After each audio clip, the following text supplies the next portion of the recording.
Meantime, a little more on that happening right now. People in Texas are bracing for more heavy rain just like this as the remnants of Tropical Storm Bill move inland. Kristen mentioned it. Flash flood warnings in effect for some areas with the possibility of even some tornadoes. Now that system is losing strength as it moves inland, but it's likely to bring 4 to 6 inches of rain to eastern Texas and as much as that, if not more, further north. In some areas, residents have already received flood evacuation orders. Now, this severe weather comes just weeks after heavy rain left more than 30 people dead and damaged thousands of homes in Texas and Oklahoma. Officials in Dallas are not taking any chances right now. They're running pumps and opening emergency operation centers as that storm rolls in. To have all the decision makers in one room, so if anything that needs to happen can happen very quickly. Bill is expected to bring more severe weather to parts of the South and into the Midwest as it moves east. This as you wake up this morning, APD is looking for a group possibly terrorizing one section of Albuquerque by driving around and pointing a gun at neighbors. Police say the first call came in just after 9 Monday morning. Someone in an SUV reportedly pointing a gun at a home on San Diego between Girard and Richmond, then driving away. 4 minutes later, a similar call just a mile away. In this case, police say it was at least 3 teen boys or young adults in a black Honda Pilot, again threatening people with a gun, then driving off. Next, police heard about it just down the street at Catherine and Anderson. It is kind of scary considering we have a lot of kids in the area and things like that, but kind of in this town, it can happen anywhere. So police say they do have a license plate number. No shots were fired, but police say whoever did this could face a felony charge of aggravated assault with a deadly weapon. And News 13 has learned the men behind a SWAT situation on Monday were wanted for holding up a Cricket store. Those brothers appeared in court yesterday. Bernalillo County Sheriff's deputies tried to serve armed robbery arrest warrants to David and Ramon Armas at a home near Iron and 12th, but they refused to come out. After several hours of negotiating, police say the men gave up and did surrender. New details involving the Albuquerque man sentenced last week for raping a young girl. News 13 has learned he's now received 6 new convictions. 58-year-old Joseph Blea pled no contest on Monday to 5 counts of first-degree rape and 1 count of kidnapping. The DA's office has identified the victims as 1 child and 2 adults. Each charge carries a sentence of 18 years, but the state has agreed to a cap of 54 years. Last week, Blea was sentenced to 36 years for the 1988 rape of a 13-year-old girl. He's also a suspect in the West Mesa murders.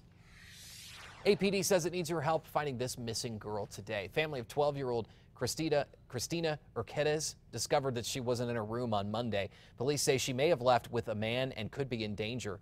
If you have any information on her whereabouts, you're asked to call 242-COPS. 2 teens, 3 juveniles are facing serious charges this morning after police say they were caught in the act. Police say an alert neighbor tipped them off to the burglary. It would lead police to 2 19-year-olds, Albert Ochoa and Marcos Luvano, and 3 juveniles who were not named. Police say they also found stolen jewelry in the suspect's getaway car. Also this, Santa Fe police are searching for whoever crashed their car and just left it. Monday, officers found this silver Chevy Cobalt off I-25 between St. Francis and Old Pecos Trail. Inside, several open beer cans. Police say the car is registered to a Santa Fe resident. So far, though, no one has been located. 5 minutes past the hour, a woman who helped beat a 75-year-old Santa Fe man to death before setting his body on fire will spend 9 years in prison. Jeannie Ann Sandoval was sentenced to the maximum time allowed under a plea deal with prosecutors. She was required to testify at the trial of her boyfriend, Anthony Yepes, who was convicted of second-degree murder in the case earlier this year. According to testimony, they killed George Ortiz during a fight and then poured cooking oil on his body and set it on fire. Yepes is scheduled to be sentenced next month. And police are looking for 2 men who assaulted 2 people in Durango. It happened early Saturday near the Durango Smoke Shop. The 2 victims were walking down the street when the attackers hit them from behind. One of them, Warren Madden, had to be flown to Farmington where he underwent surgery. A relative says Madden suffered 2 crushed eyes and other facial fractures. He's listed in fair condition this morning. Both suspects, though, they're in their 40s. One was wearing jeans, a black shirt, a black hat with balding black hair. The second suspect was short, gray T-shirt. That's what he was wearing, and he had facial piercings. New at 6 on this Wednesday morning, the Environmental Protection Agency is in Albuquerque today holding a series of meetings on an application that could reopen the nuclear waste repository in Carlsbad WIP, which was closed last year after a radiation leak, has applied to the EPA for certification it needs to operate. The EPA will be taking public comment on the application today with a series discussion at the Embassy Suites. It's a 2-series near Lomas and I-25. For a list of those WIP sessions and for a closer look at past WIP stories, you can log on right now to the KRQE News app. We turn out to news out of our nation's capital this morning, where just yesterday, Secretary of State John Kerry says he was absolutely certain the Syrian government had attacked its own people with chlorine. During a briefing in Washington yesterday, Kerry, who spoke remotely from Boston right there, he told reporters he was confident that the Syrian president, Bashar al-Assad, had used chlorine gas to orchestrate a chemical attack. It's an acknowledgement the Obama administration has at times been reluctant to make. Kerry says he will work with Russian Prime Minister on the matter to discuss a number of efforts in this. We turn now to some developing news. New York State Police plan to expand the search for 2 escaped killers beyond that 16-square-mile area. It's been 11 days since the 2 escaped. Police say more than 800 law enforcement officials are involved in this search now. The manhunt has been most intense in the woods, fields, and swamps near the Clinton Correctional Facility in far northern New York. But authorities admit they don't know where 35-year-old David Sweat or 48-year-old Richard Matt are after their June 6th escape. We turn now to this. Talk about some street justice. Newly released lapel video from Texas shows the seconds after police say a group of men made a citizen's arrest there. You see that man there in the video? He's accused of snatching an 84-year-old woman's purse, then running off. He didn't get far, though. A group of men, they tackled him to the ground. They get her purse back. Then they call police. The accused purse snatcher is locked up this morning. He's no stranger to the law. Police say he's a convicted sex offender and has a long history with drugs. And it's so remarkable. People just jump into action sometimes. I'm sure she's grateful, right? Yeah. That they were in the right place at the right time. Absolutely. Time 6. Kristen, thanks. Meantime, the hotly debated Santa-Lena development is one step closer to becoming a reality this morning. After hours of debate last night, Bernalillo County commissioners approved 2 major parts of that project: the master plan and zoning changes. In the plan, Santa-Lena would sit on 14,000 acres between Atrisco Heritage and MDC and along Central and I-40. Developers say there is potential for growth over 40 to 50 years to include 2 new jobs for every home. But this plan is drawing lots of opposition. I know as my generation grows older, we will have to deal with many of the implications of these same kinds of poor planning decisions. Commissioners are expected to discuss the developer agreement next Wednesday. If approved, Santa-Lena could start building in a couple of years. For complete coverage of the development debate, you can download the KRQE News app right now. Say it isn't so. A much-anticipated waterslide event set to come to Albuquerque is now up in the air this morning. The group behind the urban slide, a 1,000-foot waterslide, says they plan on closing down part of Cesar Chavez for the majority of Saturday and Sunday. City officials, though, they say that they have not cleared that with them. Plus, there are Topes games down the street for both of those days. We're probably going to have 20,000 some odd people in this neighborhood both Saturday and Sunday, so just not real well planned out. There's also confusion over the list of free parking lots Urban Slide created to include lots at the National Hispanic Cultural Center and Presbyterian Hospital. Both say the use of their parking lot was never okayed. Now, we reached out to Urban Slide for comment on all this confusion. We have not heard back from them yet. We're following the latest on air and, of course, on our KRQE News app. Happening today, opening arguments for a minimum wage lawsuit against the Route 66 malt shop get underway. A jury was seated for that lawsuit yesterday. In 2013, the city filed that suit against the restaurant after the owner refused to pay employees the new minimum wage. City Hall is representing former waiter Kevin O'Leary. The lawsuit claims the owner of the shop made employees sign an illegal contract saying they would be paid the old minimum wage. The lawyer for the malt shop will try to show that a cutback in O'Leary's hours was discipline for poor work performance.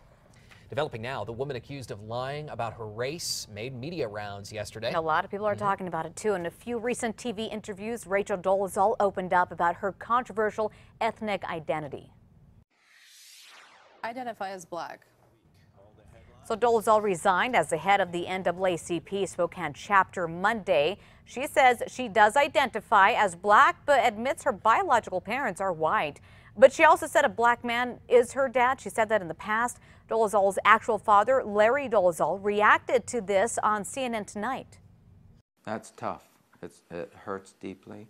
For more than 20 years, Rachel referred to me fondly as Papa.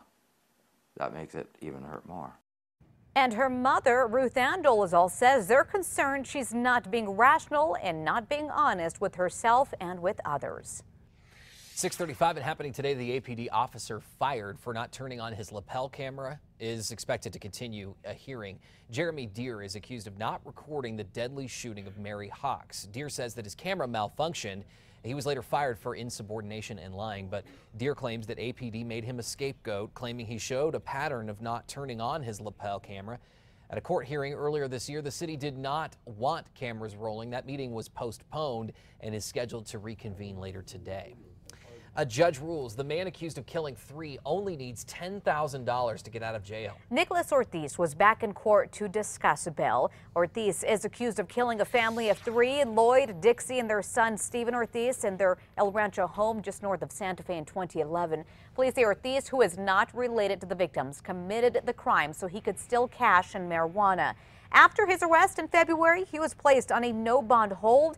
The victim's family urged the judge to set a high bond, saying they felt safer knowing that he was locked up. But they also say they fear for the safety of the suspect's family in a community angered by the killings. Not only his life, but his parents, his sisters, all of them. And I just continue to say, give them a chance. They're going to do this. They're going to do this right. It is going to work right. Let the system work.